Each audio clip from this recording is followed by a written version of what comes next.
اور اللہ تعالیٰ خود اعلان کرتا ہے وَإِن تَعُدُّوا نِعْمَةَ اللَّهِ لَا تُحْصُوهَا، اگر تم اللہ کی نعمتوں کو شمار کرنا چاہو تو شمار نہیں کر سکتے۔ اس قدر اللہ کی نعمتیں موسلا دھار بارش کی طرح دن رات ہم پر برستی ہیں۔ آپ کبھی غور کیجئے کہ اللہ کی نعمتوں کا سلسلہ انسان پر کب سے شروع ہو جاتا ہے؟ تو آپ خود فیصلہ کریں گے کہ جس وقت بچہ ماں کے پیٹ میں ہوتا ہے اسی وقت سے اللہ کے انعامات کا سلسلہ اس پر شروع ہو جائے۔ ماں کے پیٹ میں کئی اندھیروں کے بیچ میں اللہ دیکھنے کے لیے اسے قیمتی آنکھیں عطا فرماتا ہے، سننے کے لیے دو کان تیار کرتا ہے، بولنے کے لیے زبان بناتا ہے، لین دین کے لیے ہاتھ تیار کرتا ہے، چلنے پھرنے کے لیے پیر بناتا ہے، سوچنے سمجھنے کے لیے دل و دماغ عطا کرتا ہے۔ ابھی انسان کے جسم میں روح نہیں پڑی، عقل و شعور اسے نہیں بخشا گیا، لیکن اللہ کے انعامات کا، اللہ کے احسانات کا سلسلہ اس پر شروع ہو۔ اور پھر وہی مالک اپنی قدرت سے سلامتی کے ساتھ، عافیت کے ساتھ اس بچے کو ماں کے پیٹ سے دنیا میں لاتا ہے تو یہاں بھی اسے بے سہارا نہیں چھوڑتا، تنہا نہیں چھوڑتا، بلکہ یہاں بھی اللہ تعالیٰ کی حفاظت، اللہ کی نصرت، اللہ کی مدد اور اللہ تعالیٰ کی قدم قدم پر نعمتیں اس کے شامل حال میں ہیں۔ اللہ اس کی ہر ضرورت پوری کرتا ہے، کوئی ضرورت انسانوں کی ایسی نہیں جو اللہ تعالیٰ نے پوری نہ فرمائی۔ انسان دنیا میں آیا، اسے بھوک لگی، اللہ نے بھوک مٹانے کا انتظام کیا، طرح طرح کے غلے میوے زمین سے اگا ڈالے، پیاس لگی، پیاس بجھانے کا اللہ نے انتظام کیا، ساری روئے زمین کے نیچے پانی کی نہریں بچھائے، کہیں بھی نل کھود لو، سمر سیول لگا لو، وہیں سے پانی ابلنا شروع ہو جائے، وہیں سے چشمے پھوٹنے شروع ہو جائے، ہر جگہ نیچے پانی کا انتظام ہے۔ بندے کو ضرورت پڑی روشنی کی، اللہ نے دن میں سورج نکال دی، رات کو چاند کی چاندنی عطا فرمائی، سانس لینے کے لیے ہوا کی ضرورت ہوئی، ساری فضا کو ہوا سے بھرپور کر دی، معمور کر دی، سانس لینے میں کوئی پریشانی نہیں۔ کس قدر اللہ کی نعمتوں کا ذکر کرے، کس کس نعمت کو اللہ کا شمار کرے۔ یہ تو موٹی موٹی نعمتیں ہیں اللہ، اور دنیاوی نعمتیں ہیں۔ اللہ نے جس طرح انسانوں کی دنیاوی ضرورتیں پوری فرمائی، اخروی ضرورتوں کا بھی خیال فرمایا، اس کا بھی انتظام کیا۔ آخرت میں کامیابی کے لیے، کامرانی کے لیے انسان کو ضرورت تھی ہدایت کی، رہنمائی کی، رہبری کی۔ اس کی عقل مکمل طور پر رہنمائی نہیں کر سکتی تھی، وہ عاجز تھا، اس کی عقل محدود تھی، ہر حلال حرام کو نہیں بتا سکتی تھی، اللہ کی مرضی اور نامرضی کا خود فیصلہ نہیں کر سکتی تھی۔ تو اللہ تعالیٰ نے اس انسان کی مدد کی اور اس کی رہبری اور رہنمائی کے لیے، اس کی ہدایت کے لیے بھی بڑا مضبوط انتظام فرمایا۔ ایک طرف اپنے نبی اور رسول بھیجے اور دوسری طرف آسمان سے کتابیں نازل کر دی۔ ہر قوم کو اللہ نے نبی دی، کوئی قوم دنیا کے اندر ایسی نہیں آئی جس کو نبی عطا نہیں کیا گیا۔ اور کتنے انبیاء ہیں جن کے ساتھ اللہ نے آسمان سے صحیفے، نوشتے، کتابیں بھی نازل فرمائی تاکہ یہ نبی انہیں حلال حرام بتائے، جائز اور ناجائز بتائے، اچھی اور بری بات کی تمیز سکھائے، زندگی گزارنے کے شعور اور طور طریقے سکھائے۔ اللہ تعالیٰ نے ہمیں اور آپ کو اور اس آخری امت کو بھی اس نعمت سے محروم نہیں کیا، بلکہ ہمیں تو اللہ نے پچھلی امتوں سے بڑھ کر کے انعام عطا فرمایا۔ ہمیں تو ایسا نبی دیا جو سارے نبیوں کا امام، سارے رسولوں کا سردار، کائنات میں سب سے بلند و بالا، اللہ کے بعد جس کی ذات سب سے اعلیٰ، اور ایسی کتاب عطا فرمائی جس کا زمانہ قیامت تک، جس کی حفاظت کی ذمہ داری خود اللہ لیتا ہے کہ ہم نے اس کو نازل کیا، ہم اس کی حفاظت کریں۔ آج 1400 سال ہو گئے، نہ اس کی کسی صورت میں کوئی فرق آیا، نہ آیت میں، نہ کسی کلمے میں، نہ زبر زیر پیش میں، اور ہمارا عقیدہ ہے کہ قیامت تک اس قرآن کے اندر کوئی تبدیلی ہو بھی نہیں سکتی۔ یہ اللہ کی حفاظت ہے۔ اللہ تعالیٰ نے بغیر دوڑ دھوپ کے، بغیر کسی درخواست لگائے، بغیر کسی قربانی کے دیے ہوئے، بغیر محنت اور مجاہدے کے یہ نعمت ہمیں گھر میں بیٹھے بٹھائے عطا فرمائے۔ آپ کتابیں پڑھیے تو آپ کو پتا چلے گا پچھلے زمانے میں لوگوں کو ایمان لانے کے لیے کیسے کٹھن حالات سے گزرنا پڑتا تھا، کیسی قربانیاں دینی پڑتی تھی، گھر بار چھوڑنے پڑتے، کاروبار چھوڑنے پڑتے، اپنا شہر چھوڑ کر کے ہجرت کرنی پڑتی، اور کبھی کبھی اسی ایمان کی خاطر اپنی جان بھی قربان کرنی پڑتی۔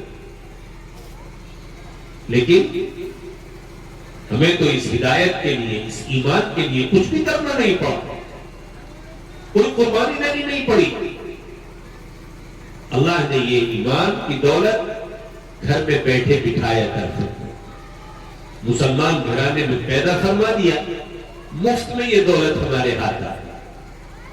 لیکن میرے عزیز دوستو بزرگوں، اللہ نے تو یہ انعام فرما دیا، یہ دولت دے دی، لیکن اس دولت کی حفاظت کرنا، اس میں چار چاند لگانا، نیک اعمال کے ذریعے اس میں زیادتی اور اضافہ کرنا، اس کو مضبوط اور مستحکم بنانا، یہ ہماری اور آپ کی ذمہ ہے۔ اس کے تقاضوں کو، اس کے مطالبوں کو سمجھنا اور اس کے مطابق زندگی گزارنا، یہ اب ہمارا اور آپ کا کام ہے۔ اس لیے کہ یاد رکھیے، اللہ جس طرح ایمان دینا جانتا ہے، چھیننا بھی جانتا ہے۔ تاریخ کے اندر کتنے واقعات ایسے لکھے ہوئے کہ اللہ تعالیٰ نے ایمان دیا، لیکن جب بندوں نے اس کی قدر نہیں کی، ناقدری کی اس نعمت کی، ناشکری کی، تو اللہ تعالیٰ نے یہ ایمان چھین لی، انہیں کفر میں مبتلا کر دیا، اور کفر ہی پر ان کی موت آئی، اور ہمیشہ کے لیے وہ دوبارہ جہنم کا ایندھن بن گیا۔ اسی لیے حضرات صحابہ اکرام رضوان اللہ علیہم اجمعین ڈرتے رہتے تھے، اللہ سے خوف کرتے تھے، کہیں یہ دولت ہم سے چھین نہ لی جائے، کہیں ایمان سے ہم محروم نہ کر دیے جائے۔ حسن بصری رحمت اللہ علیہ مشہور تابعی ہیں، انہوں نے 40 صحابہ کو دیکھا ہے، فرماتے ہیں کہ میں نے دیکھا کہ ہر صحابی اللہ کے سامنے رو رہا ہے، گڑ گڑا رہا ہے، اور اپنے ایمان کے بارے میں اللہ سے ڈر رہا ہے۔ اللہ کا ایمان چھین نہ لے، اس نعمت سے محروم نہ کرے۔ اور حقیقت یہ ہے کہ ہمارے ساتھ ایسے دشمن لگے ہوئے ہیں، نفس اور شیطان کی شکل میں، اور طرح طرح کے فتنے، باطل فرقے، اور چاروں طرف سے سازشیں، صرف اسی لیے تاکہ مسلمانوں کا ایمان تباہ کیا جائے اور ان کے آنے والی نسلوں کو شرک میں مبتلا کر دیا، بت پرستی میں مبتلا کر دیا جائے، ان سے ایمان چھین لیا جائے، انہیں اسلام سے محروم کر دیا جائے۔ آپ کو معلوم نہیں ہے، ابھی علماء سے پوچھیے خدا کے ملک میں کیا ہو رہا ہے؟ کروڑوں کروڑ بلکہ اربوں کھربوں روپیہ صرف اسی لیے خرچ کیا جا رہا ہے کہ آنے والی مسلمانوں کی نسلیں، مسلمانوں کی بچیاں بچے ایمان سے محروم ہو، شرک میں مبتلا کر دیے جائے، بت پرستی کرنے لگے۔ پہلے زمانے میں اتنے خطرے نہیں تھے ایمان کے لیے، اتنے فتنے نہیں تھے، ایسی سازشیں نہیں تھی جیسی اس زمانے میں ہے۔ اس لیے اس زمانے کے اندر تو ہمیں اپنے کان کھڑے کر کے رکھنے پڑے، چوکنا رہنا پڑا، چاروں طرف کی خبر لینی پڑے گی۔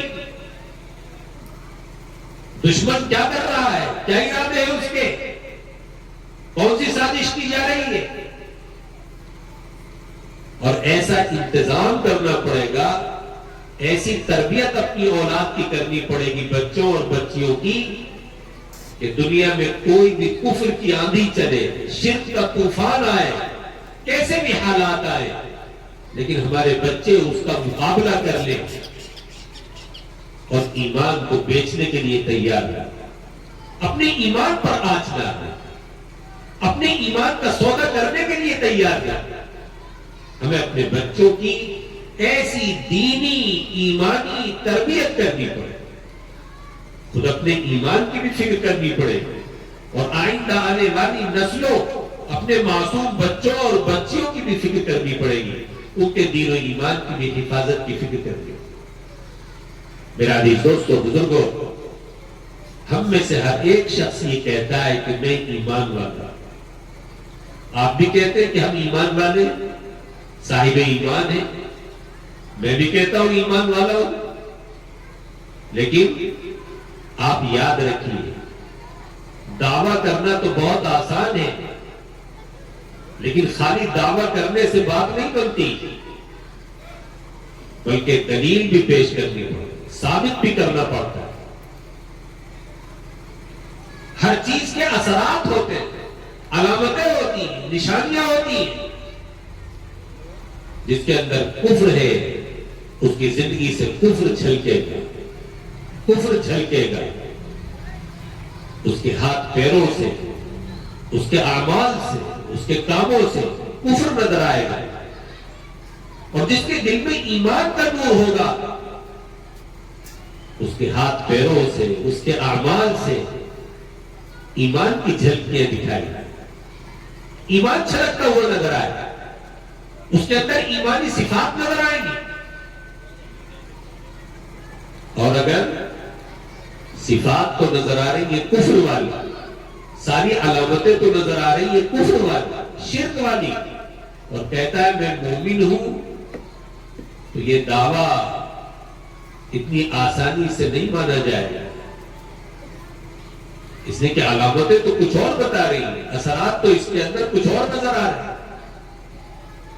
نبی کریم صلی اللہ تعالی علیہ وسلم کی خدمت میں 7 صحابی آئے۔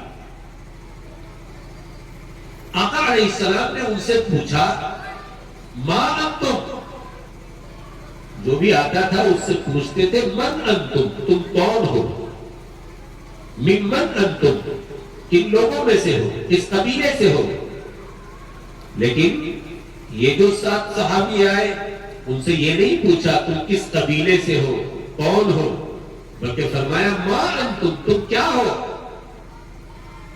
انہوں نے کہا یا رسول اللہ ہم مومن ہیں، ایمان والے، جس طرح ہم اپنے آپ کو کہتے ہیں ہم ایمان والے ہیں، انہوں نے بھی عرض کیا کہ ہم ایمان والے ہیں، مومن ہیں۔ آپ نے فرمایا کیا کہتے ہو، اتنا بڑا دعویٰ کر رہے ہو، ایمان کا دعویٰ۔ آقا علیہ السلام نے پوچھا کیا تمہارے اندر ایمان کی کچھ علامتیں ہیں، ایمان کی کچھ نشانیاں تمہاری زندگی کے اندر ہیں؟ ایمان ہوگا تو اس کی نشانیاں بھی ہوں گی۔ انہوں نے عرض کیا یا رسول اللہ ہمارے اندر ایمان کی 15 علامتیں ہیں۔ کتنی بتائی؟ 15۔ ہر مومن کو یہ حدیث اور یہ واقعہ اچھی طرح سننا چاہیے۔ انہوں نے عرض کیا یا رسول اللہ ہمارے اندر ایمان کی 15 علامتیں ہیں، 15 نشانیاں۔ آپ نے پوچھا کون کون سی علامتیں ہیں، کیا ہے 15 علامتیں؟ وہ بولے 5 چیزیں تو ایسی ہیں جن پر ہمارا یقین ہے، ایمان ہے، اور 5 چیزیں وہ ہیں جن پر ہمارا عمل ہے،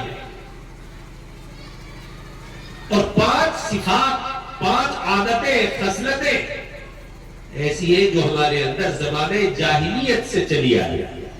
اگر آپ حکم فرمائیں گے تو ہم ان کو باقی رکھیں گے، آپ منع کریں گے تو ان کو اپنے اندر سے نکال دیں گے، ختم کر دیں گے۔ آپ نے تفصیل معلوم تو انہوں نے تفصیل بتائی۔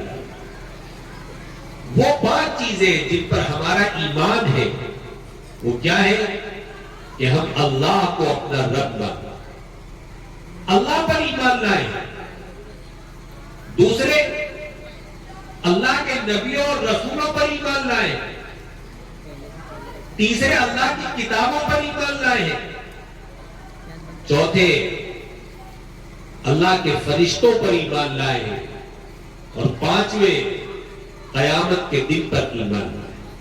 اللہ کی ذات موجود ہے، برحق ہے، جتنے نبی اور رسول اس نے بھیجے وہ بھی سب سچے اور برحق، جتنی کتابیں بھیجی وہ بھی سچی اور برحق، اس کے فرشتے ہیں یہ بھی سچی بات ہے، برحق بات ہے۔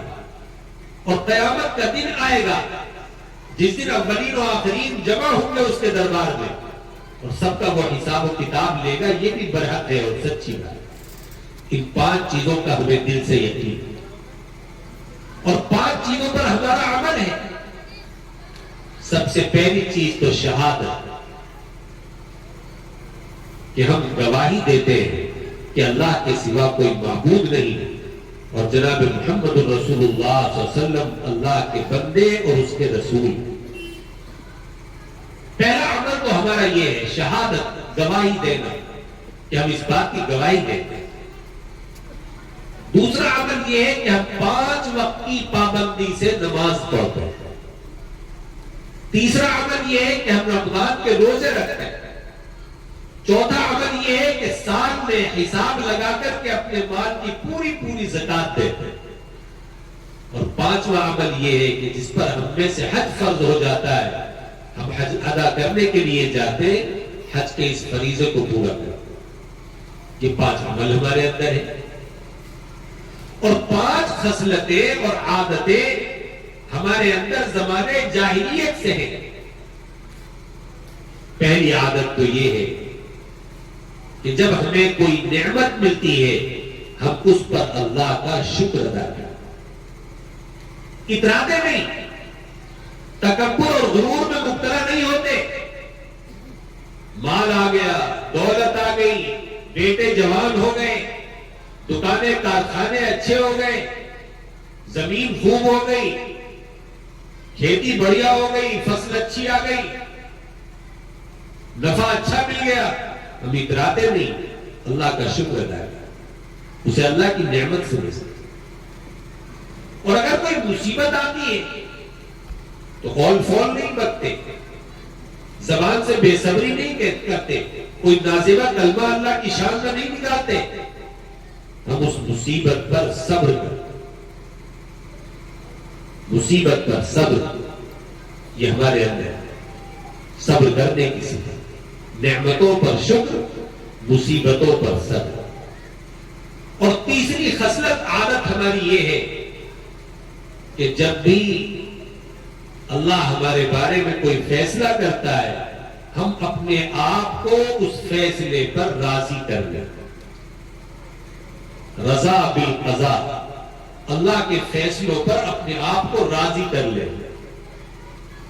انسان عاجز ہے، بے بس ہے، بڑی کمزور مخلوق ہے، اس کے بس میں کچھ نہیں ہے، یہ خاک کا پتلا، اس کے اندر طاقت نہیں، قوت نہیں اللہ کے فیصلوں کو بدلنے کی۔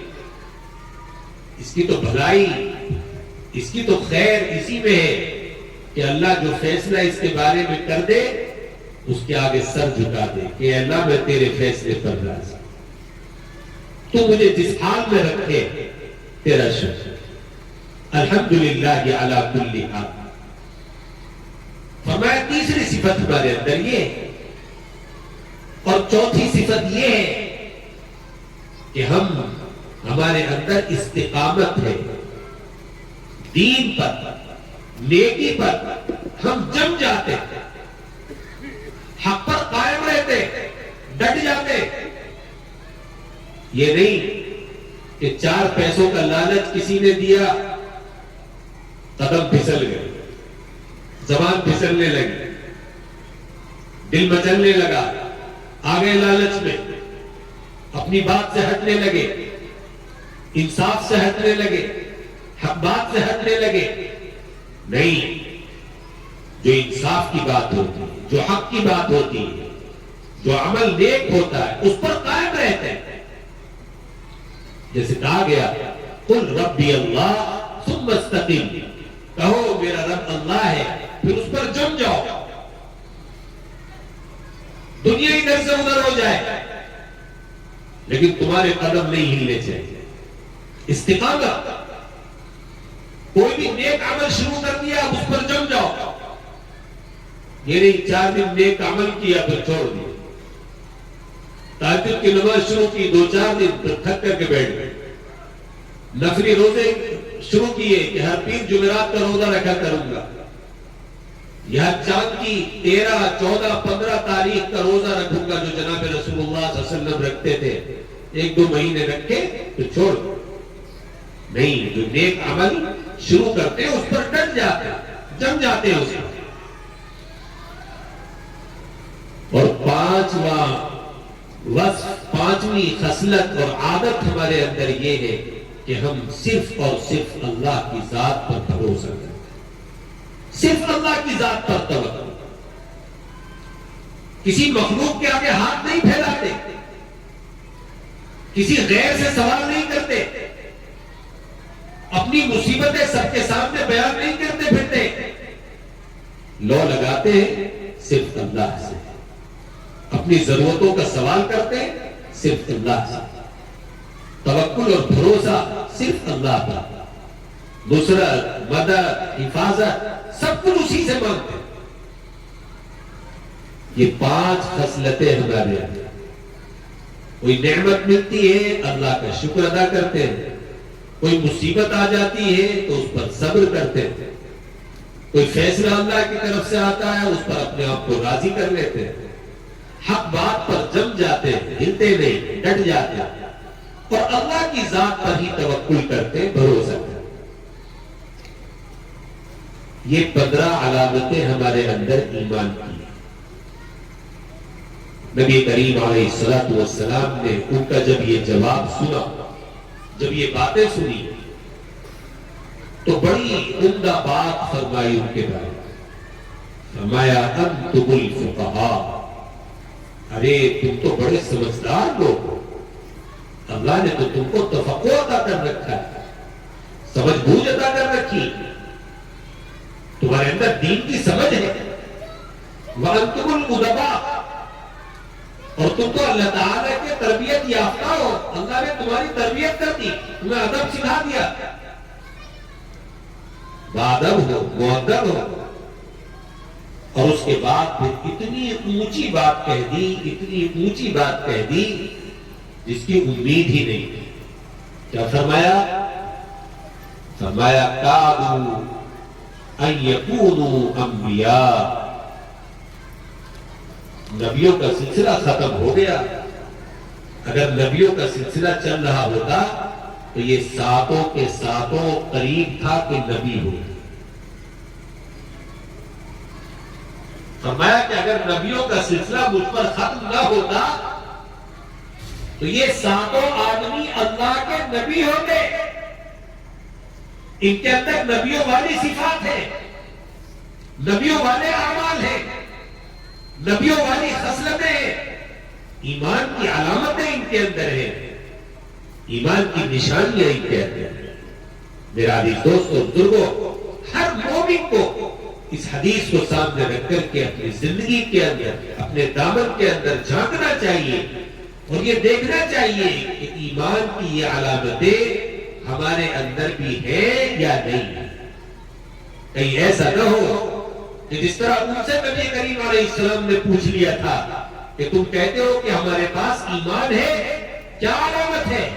کہیں قیامت کے دن اللہ ہم سے نہ پوچھ لے کہ تم کہتے ہو ہم مسلمان ہیں، مومن ہیں، کیا علامت لائے ہو دنیا سے؟ کون سی علامت اور نشانی ایمان کی تمہاری زندگی کے اندر؟ نمازیں پڑھتے تھے، سردی کے زمانے میں فجر میں اٹھ کر کے جاتے تھے، زکات پوری ادا کرتے تھے، حساب لگا کر کے دیتے تھے، یا خود زکات کھا جاتے تھے، بیوی بچوں کو کھلا دیتے؟ پوچھے گا اللہ تعالیٰ.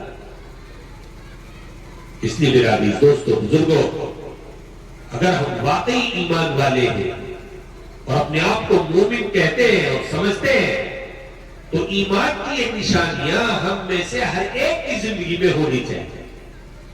اور صرف اپنی زندگی میں نہیں بلکہ اپنی بچوں، اپنی بچیوں کی زندگیوں کے اندر بھی ان کے دل کی گہرائیوں میں ایمان کی یہ صفات ہمیں پیدا کرنی چاہیے تاکہ وہ بھی اعلیٰ درجے کے اور کامل درجے کے مومن بن جائے. ان کی زندگی سے بھی ایمان جھلکے، ایمان کا نور پھوٹے، ان کے ایک ایک عمل سے یہ معلوم ہو کہ ہاں یہ ایمان والی بچی ہے، یہ ایمان والے بچے. توکل، اللہ کی ذات پر بھروسہ اللہ سے تعلق کے بغیر نہیں ہو سکتا. اللہ سے محبت، اللہ سے تعلق جب تک انسان کا نہیں ہوگا اس کی ذات پر بھروسہ پیدا نہیں ہوگا. ابھی حضرت مفتی صاحب ذکر کر رہے تھے حضرت ابراہیم علیہ السلام. حکم ملا تھا ان کو کہ اپنے بیوی بچوں کو لب و لب میدان میں، بیابان جنگل میں جا کر کے چھوڑ دو. اللہ ان کا امتحان لے رہا ہے. جو بندے نیک ہوتے اللہ ان کا امتحان لیتا ہے، اوپر مصیبتیں ڈالتا، اوپر حالات ڈالتا. ہم آپس میں ایک دوسرے کو کہتے ہیں دیکھ رہے ہو کیسا وبال اس پر آ رہا ہے. یہ فیصلہ ہمارا غلط ہوتا ہے، ہو سکتا ہے اس پر وبال نہ ہو بلکہ اس کا امتحان ہو رہا، آزمائش، اللہ کی رحمت اس پر ہو رہی. اللہ اپنے بندوں کا جو جتنا زیادہ قریب ہوتا ہے، پسند ہوتا ہے، اللہ اتنا ہی سخت امتحان لیتے ہیں. ابراہیم علیہ السلام اللہ کو پسند تھے، امتحان دی کہ یہ بچہ جو مدتوں کے بعد پیدا ہوا، بڑی آرزو اور تمناؤں کے بعد پیدا ہوا، اور اپنی یہ بیوی تنے تنہا اکیلے جنگل میں چھوڑ کر کے چلے جاؤ گے. لے گئے ابراہیم علیہ السلام اور چھوڑ کر کے انہیں جانے لگے. اب غور کیجئے کیسا ایمان تھا ابراہیم علیہ السلام کا. نہیں، وہ تو اللہ کے نبی تھے، ان کی بیوی کا، عورت کا. ہمیں اپنی عورتوں کا، اپنی بچیوں کا بھی ایمان بنانا ہے، ان کا بھی تعلق اللہ سے جوڑنا ہے، ان کے اندر بھی توکل پیدا کرنا ہے. ایک مرتبہ یہ نہیں کہا ہمیں کہاں چھوڑ کر کے جا رہے ہیں. اس زمانے کی کوئی عورت ہوتی شوہر کی ٹانگیں پکڑ لیتے، جانے نہیں دوں گی، یہاں بھیڑیا میں کھا جائے گا، تمہیں رحم نہیں آ رہا ہمارے اوپر، اس بچے پہ رحم نہیں آ رہا، کہاں چھوڑ کر کے چل دی، آ رہی ہوں پیچھے پیچھے، میں نہیں رک سکتی اکیلی یہاں. نہیں، حضرت ہاجرہ نے یہ نہیں کہا بلکہ صرف یہ پوچھا کیا یہ اللہ کا حکم ہے؟ فرمایا جی ہاں یہ اللہ کا حکم. فرمایا تو پھر ٹھیک ہے جاؤ، اللہ ہمیں ضائع نہیں کرے. اللہ کی ذات پر ہمیں بھروسہ. ایسا توکل اس عورت کو تھا اللہ کی ذات پر کہ بیابان جنگل ہے، دور دور تک نہ کوئی آدم ذات، کوئی جاندار دکھائی نہیں دے رہا ہے. چاروں طرف پہاڑی سلسلہ، ریگستان، ٹیلے ہی ٹیلے، میدان ہی میدان، خطرہ درندے جانوروں کا، اپنی جان کے لیے بھی خطرہ، معصوم بچے کے لیے بھی خطرہ. لیکن یقین ہو گیا اللہ کا حکم ہے تو اللہ خود حفاظت کرے گا. اس کی ذات پر ہمیں بھروسہ ہے، وہ ہمیں ضائع نہیں کرے گا، ہلاک نہیں ہوگا. یہ توقع. ابراہیم علیہ السلام کی دوسری بیوی حضرت سارہ، ایک بدماش نے راستے میں روک لیا، ان کی طرف غلط ارادے سے بڑھا، انہوں نے اللہ سے فوراً دعا کی. تعلق ایسا تھا اللہ سے ان کا، حضرت سارہ کا، اس عورت ذات کا، کہ اللہ نے بادشاہ کو فوراً زمین پر پٹک دیا اس بدماش کو. کانپنے لگا، مچلنے لگا. دوبارہ پھر پیچھے کو ہٹ کر کے آگے بڑھنا چاہا، پھر اللہ نے پٹکا. 3 بار اس کے ساتھ ایسا ہی ہوا، یہاں تک کہ اس نے ابراہیم علیہ السلام کو اور حضرت سارہ کو چھوڑ دیا. میرا عزیز دوستو، بزرگوں، ہمیں اپنی عورتوں، اپنی بچیوں کی تربیت کرنی پڑے، ان کے اندر بھی یہ صفات پیدا کرنی پڑے، ان کا بھی اللہ کی ذات سے تعلق پیدا کرنا پڑے گا، ان کے ایمان کو بھی مضبوط کرنا پڑے گا. صرف یہ نہیں کہ مردوں کے ایمان کی حفاظت کرنی ہے، گھر کی عورتوں اور بچیوں کی ایمان کی حفاظت مردوں سے زیادہ ضروری ہے. اس لیے کہ ہمارا دشمن یہ سمجھ رہا ہے کہ مسلمانوں کے مرد تو ہمارے جال میں نہیں پھنسیں گے، لیکن ان کی عورتیں، ان کے لیے اسکیمیں چلاؤ، انہیں قرضے دو، ان کے لیے بینک چلاؤ، ان کی بچیوں کو گھیرو. وہ بے عقل ہوتی ہے، ان کے اندر سمجھ بوجھ کم ہوتی ہے، وہ جلدی پھنسیں گے. آج ہماری عورتوں اور بچوں کے خلاف سازشیں ہو رہی ہیں. اس لیے بچوں کے ساتھ ساتھ بچیوں کے دین اور ایمان کی حفاظت کا مسئلہ اس زمانے میں ہمارے لیے سب سے اہم ہو رہا ہے، اور حالات انتہائی خراب ہوتے جا رہے ہیں. پہلے زمانے میں اطلاع آتی تھی فلاں قبیلہ ایمان لے آئے، فلاں علاقے کے لوگ مسلمان ہو گئے، اور آج کیا اطلاع آ رہی ہے؟ فلاں گاؤں کی لڑکی مرتد ہو گئی، فلاں گاؤں کی لڑکی غیر کے ساتھ چلی گئی. کیا سننے کو مل رہا ہے؟ ایک واقعہ اگر ہمارے سامنے آ جاتا تو ہمارے دل مچل جانے چاہیے، ہماری پیشانیوں پر بل پڑ جانا چاہیے، ہمیں فکر مند ہو جانا چاہیے تھا. ہزاروں ہزار واقعات ہو گئے، لیکن اب بھی ہمیں کوئی فکر نہیں. اللہ تعالیٰ جزائے خیر دے حافظ قطب الدین صاحب کو کہ انہوں نے آپ کی بچیوں کی دین و ایمان کی حفاظت کے لیے یہ ادارہ قائم کر کے یہ انتظام کیا ہے، مضبوط انتظام.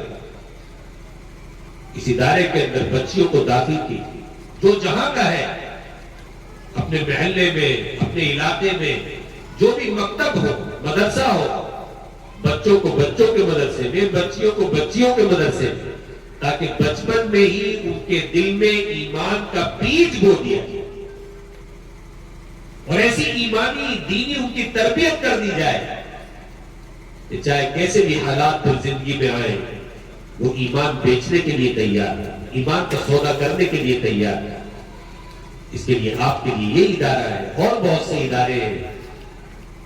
ان کی قدر کیجئے، انہیں مضبوط کیجئے. یہ اس وقت اس زمانے کی سب سے اہم ضرورت ہے. جو بھی یہ خدمت کر رہا ہے، ہماری بچیوں کی تعلیم اور تربیت کا انتظام کر رہا ہے، سمجھ لو وہ ہماری سب سے بڑی خدمت کر لگا. وہ امت کا اس وقت سب سے بڑا محسن، سب سے بڑا خیر خواہ اور ہمدرد، اس کا احسان ہے ہمارے.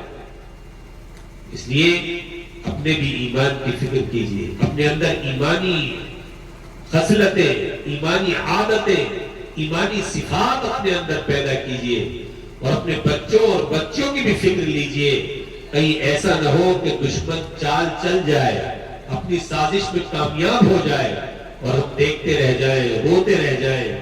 ہم تو ایمان کے ساتھ چلے جائیں، لیکن کل قیامت کے دن ہمیں پتا چلے کہ تمہارے دنیا سے جانے کے بعد تمہاری نسلیں ایمان سے محروم ہو گئی تھی، تمہاری اولادوں میں شرک آ گیا تھا، کفر آ گیا تھا، اس لیے وہ تمہارے پاس ہی جہنم کے اندر جل رہے جلس، تاکہ یہ خبر ہمیں سننی نہ پڑے جنت کیا ہے. اس لیے ابھی فکر کی ضرورت ہے اور قدردانی کی ضرورت ہے. یہ مدرسے جیسے ابھی مفتی صاحب نے فرمایا یوں ہی نہیں چلتے، ان کے لیے قربانی دینی ہے، انہیں مضبوط کرنا پڑے.